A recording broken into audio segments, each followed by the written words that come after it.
Jaraíz está de moda y lo celebramos como mejor sabemos, con arte, con tradición y con la participación de todos.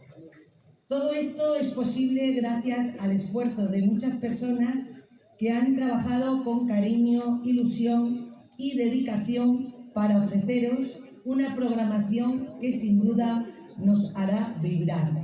Desde la Concejalía de Cultura queremos dar las gracias a todas las personas y asociaciones que colaboran en cada acto. Y a vosotros, vecinos, vecinas y visitantes, por formar parte de este gran evento.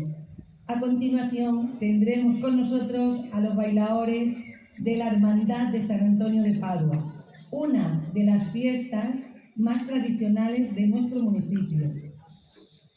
Recibámosle con un fuerte aplauso bajo las estrellas, en este rincón tan bonito de nuestro municipio, Jaraíz de la Vera. Muchas gracias a todos y que disfrutéis.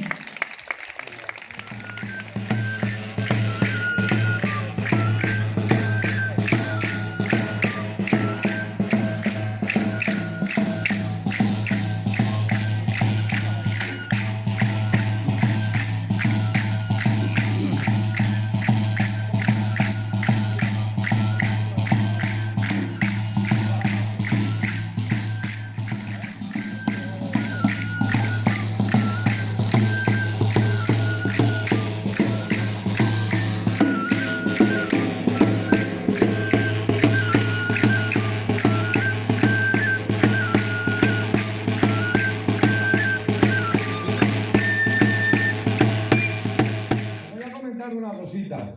Nosotros estamos aquí y bailamos San Antonio primero por devoción y después porque nos gusta el folclore, ¿de acuerdo?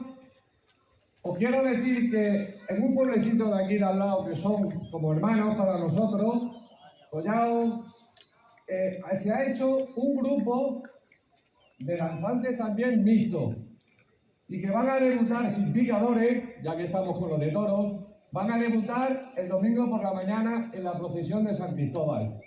Si os apetece, pues bajáis un ratito y así seguimos pues haciendo que el folclore, que es algo muy importante en nuestra localidad y toda nuestra tierra extremeña,